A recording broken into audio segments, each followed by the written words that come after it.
The Rock is back, the real Rock, the Rock that I need to face at WrestleMania. He has been all over Boston today giving history lessons. I've seen him just like you guys. They are exciting. They are entertaining. They are electrifying. They are everything that The Rock needs to be. It's exciting, but if you sift through all the infomercial yelling and behind the sunglasses and the dramatic head whips, what's The Rock really saying? I mean, if you saw last week, I stood in this ring face to face with The Rock, told him exactly what my problem was and exactly what I'm going to do about it. But what's The Rock saying about me? He is obsessed with breakfast cereal. He makes fun of the way that I look. He talks about his Clydesdale or Stonewall Jackson or whatever he's calling his penis.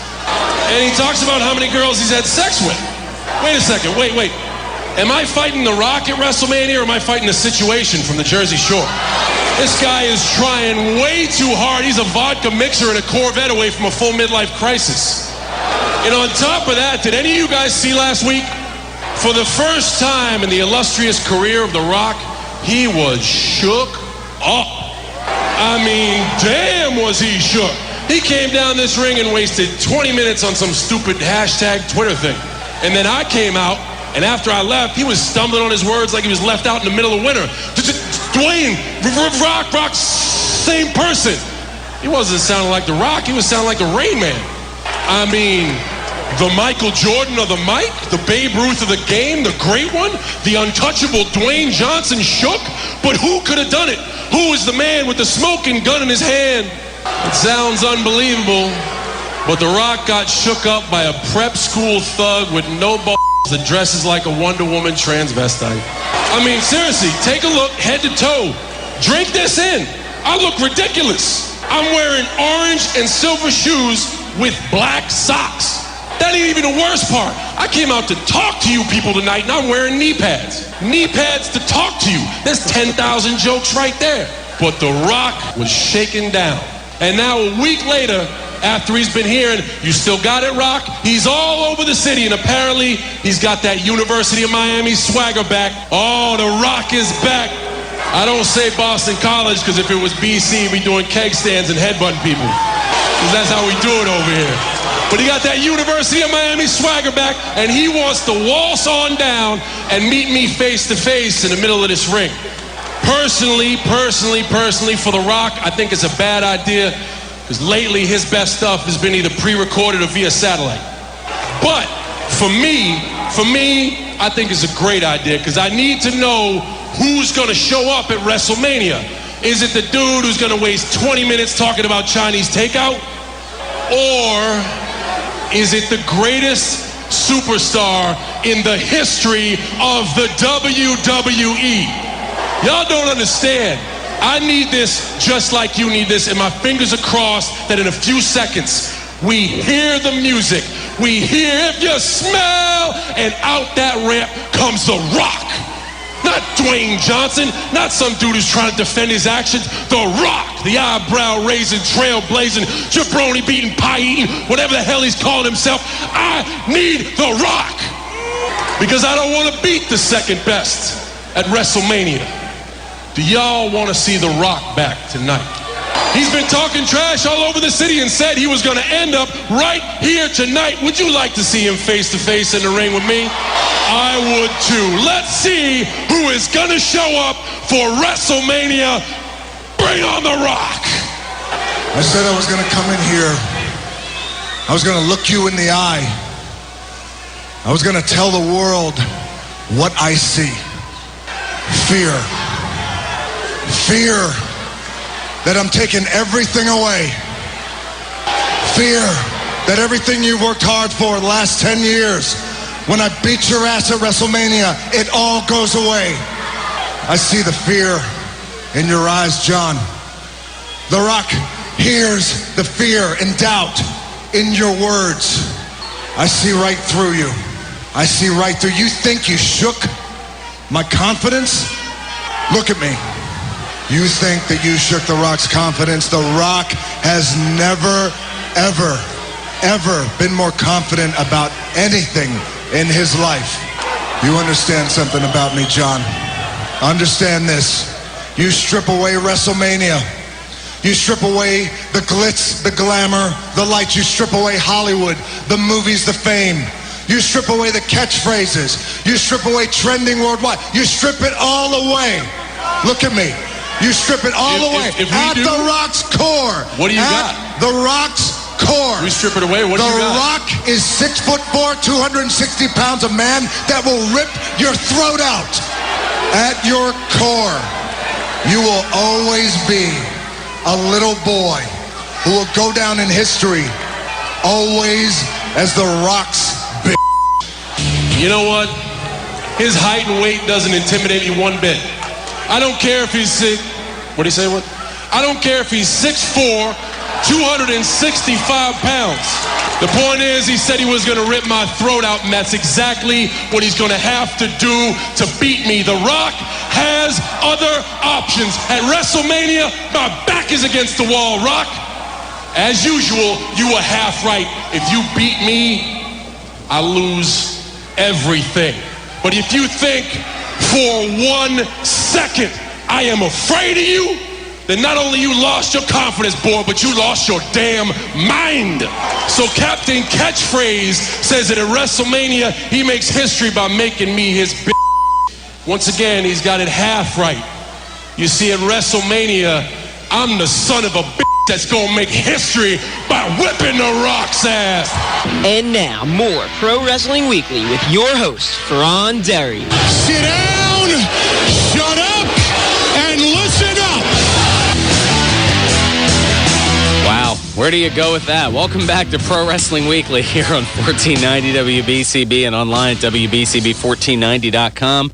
John Cena, The Rock, they're definitely throwing it out there. We've lost a little bit of that PG feeling in WWE, as it's the first time I had to do that much censorship since Mr. Anderson was featured highly in TNA. Oh wait, he's coming back. That's one of the other issues we'll have to deal with. We'll get back into that for a minute. So now that you've heard a few of the promos over the last couple of weeks, and actually our own Mike Samsel just popped in here and was chatting a little bit. I was going to get him on here. Maybe we'll see if we can, as he's taking care of some engineer stuff. But he thinks, I'll take his direct quote, that Cena is, quote, owning The Rock. Do you think that's the case in their war of words? I mean, I know it doesn't mean a whole lot until they actually get in the ring on April 1st, but it's always fun to kind of chat up these various things. You know, who do you think's winning the war of the words thus far? The Rock or John Cena? And it's only going to get more interesting this coming Monday, as we're going to have another Rock concert, kind of like what The Rock was doing when he was doing that whole heel Hollywood thing back in 2003.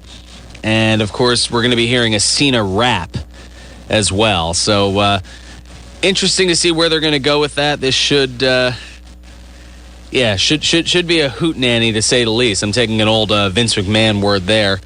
We'll see if we can get Mike in here for a little bit. You, Mike. Yeah, just to get your. I was telling him as you were outside, you had said that Cena was, that Cena is owning The Rock. He really is. It's kind of scary.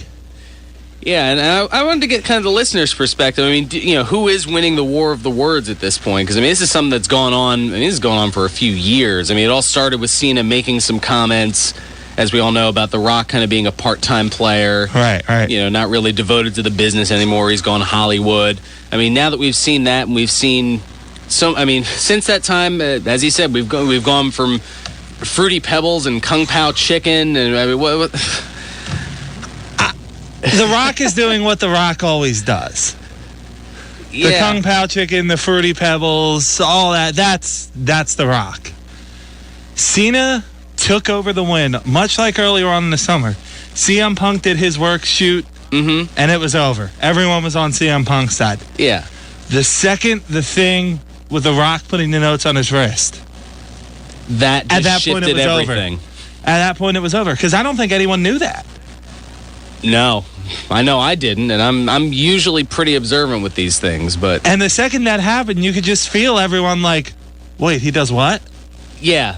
You could almost hear like the screeching sound in the entire arena, or the needle being pulled off the record. Like, right. Wait, what?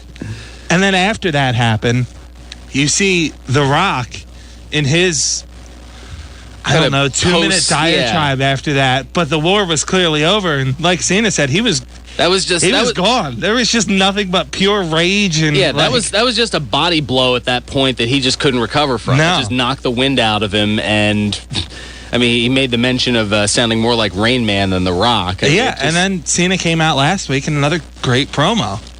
It'd be nice to see them, what's that word? Fight. Yeah, that's it. It would be nice to see that instead of a rock concert or a rap battle or whatever's going on with that. They've got to fill the time. We still have 3 weeks to go. We're 22 days away. There's a lot still to do. I mean, you can't take a break from this stuff. Well, I mean, it'd be nice if they kind of promoted the other matches that are going on. We've seen a lot about the Hell in a Cell. We've seen a lot about Cena and The Rock. Oh, by the way, there are a couple of title matches, too. Oh, yeah. Yeah, they're just kind of being thrown in there, and not too bad at ones either. I mean, CM Punk, Chris Jericho. I mean, I'm surprised that the internet wrestling fan base hasn't just, gone absolutely ballistic just at the thought of that. Yeah. Are you with me, by the way? The Sheamus Daniel Bryan title match is like, yeah, sorry about that whole thing at last year's WrestleMania. You guys want to have a title match this year? A little bit. A little bit.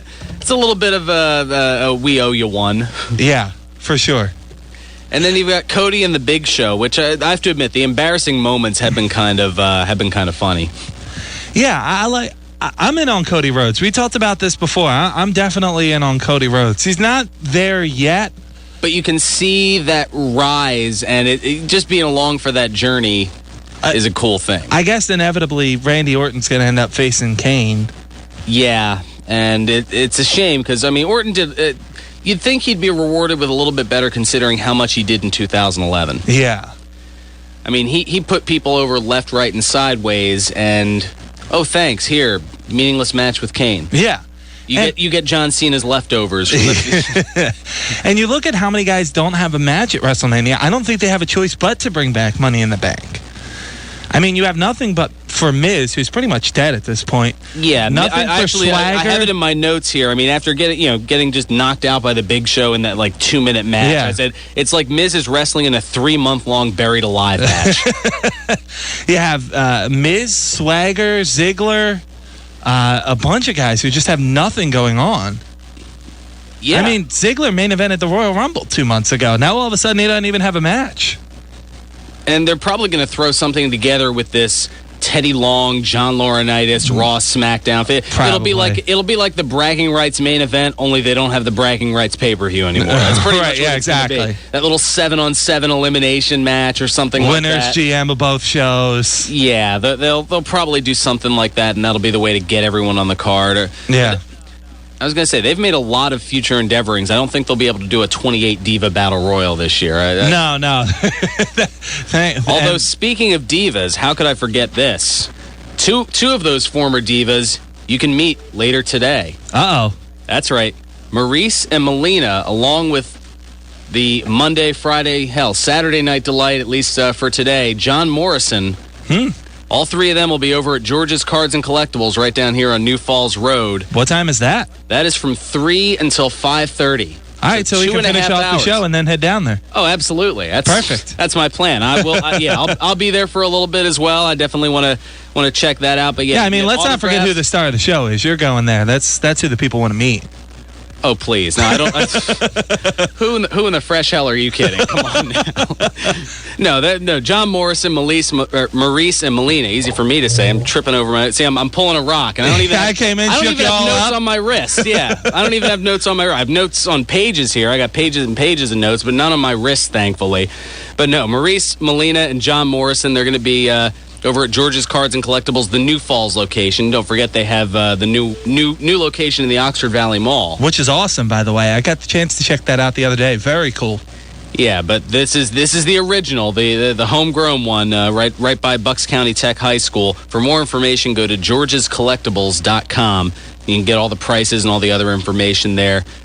They'll be able to set you up. Good stuff. Check me out. I'll be rocking the BCB fleece. Got to wear the colors. Yeah, exactly.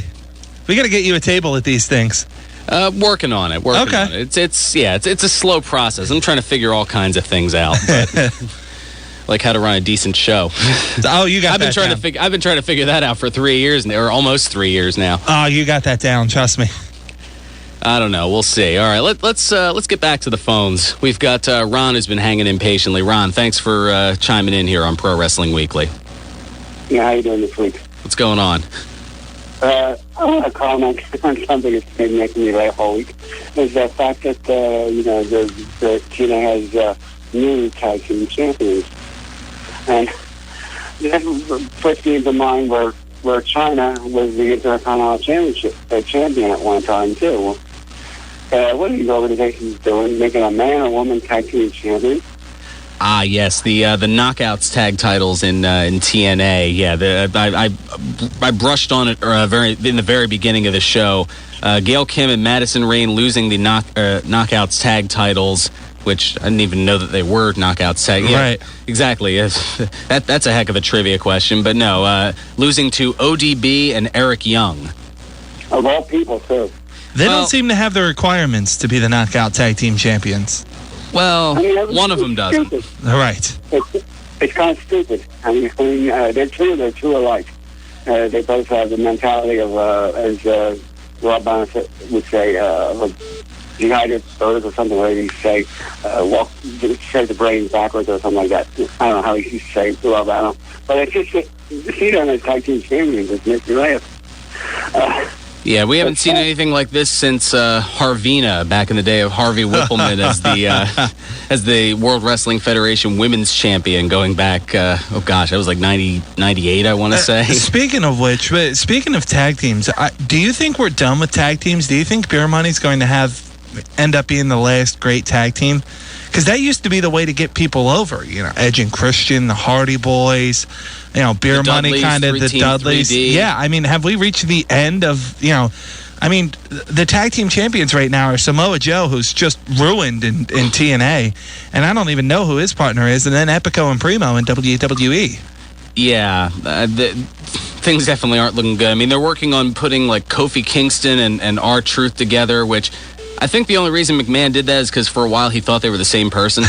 It just got confused. I think he did. I would like to comment on what you just said. I'm just saying that these tag teams right now, some of these tag teams, you're not going to know them years from now. Because years from now, they're going to be like nothing. When you go to look on a website, suddenly you'll say, circle, they were tag team champions at one time. Well, we see a little bit of that now. I mean, stuff that I do from today in wrestling history. Santino and Kozlov, the tag team champions, not that long ago. Drew McIntyre and Cody Rhodes, Cody and Hardcore Holly. They just throw two people together. Yeah, it's just like this week when they threw Santino Marella as a United States champion. I never in my wildest dreams he'd win that. I mean, I thought something better than him, but Santino Marella. Don't forget, Ron. Don't forget. I mean, Santino is a former Intercontinental Champion, so he has had that mid-level. He won that by a fluke too. Remember? He was almost a main event guy. Remember when he feuded with Stone Cold? Very briefly, These guys they win them on fluke title. They win these fluke titles. Jeff Hardy. I thought maybe Jeff Hardy or something in TNA or somebody like something better than Santino Marella for a championship. I mean, I'm not saying I don't like his wrestling. I like him, but it's just not. I don't know. It's just like putting the belt on Dana Bryan all over again, and that's why I say it. Dana Bryan and two people that shouldn't have the belt. I mean, I know Jericho's probably going to win the belt in WrestleMania. What has Daniel Bryan done to not deserve the belt? It's not that I didn't say he doesn't eat meat. The belt, but it's just that he's a nobody. He's a nobody. He came from Nexus. I mean, the Nexus. That's like, why didn't they push? He's injured right now. I can't remember his name now. The head of the Nexus. He's injured. He should be pushed as a champion. Yeah, Wade Barrett should be pushed as a champion. What happened? He wasn't pushed. So, I mean, why did Daniel Bryan get pushed and Wade Barrett not? Well, sometimes these things happen because of fluke injuries. Thanks so much for the call, Ron. We got to get rolling. We're up against it. Apparently, Ron and Michael Cole are BFFs or something. I don't know. By the way, one of the things you bring up, Michael Cole, And not to steal your show on a rant here for a second, but can we get Michael Cole away from the heel announcer thing? Because he's clearly uncomfortable with it. Mm-hmm. He's not that good at it. It just, if you're going to do the Michael Cole, or you're going to have the heel announcer, bring back a 3-man booth. Have it be Lawler, who's more comfortable with it, or bring in Matt Stryker or someone like that. Like, it's clearly something that Michael Cole is uncomfortable with, forcing, and not funny at. No, I mean, well, how long have we been clamoring for Jim Ross to be back in the booth? But, Vince McMahon just likes to play practical jokes on him. I'm not even against Michael Cole being the play-by-play guy. He's good. He's actually a solid wrestling play-by-play guy. When you let him do that. Yes, exactly. Yeah, when you add other nonsense to, well, yeah, right, yeah, I know that's a whole nother show for another day. Yeah, that's a show right there. All right, we're gonna take a quick break. We'll take care of some business, come back, and then we've got our local friend Nubius Black on the line. Uh-oh. And you never know what he's gonna say, especially with all the stuff going on here. We got that and a few more things here on Pro Wrestling Weekly on 1490 WBCB and online at WBCB1490.com.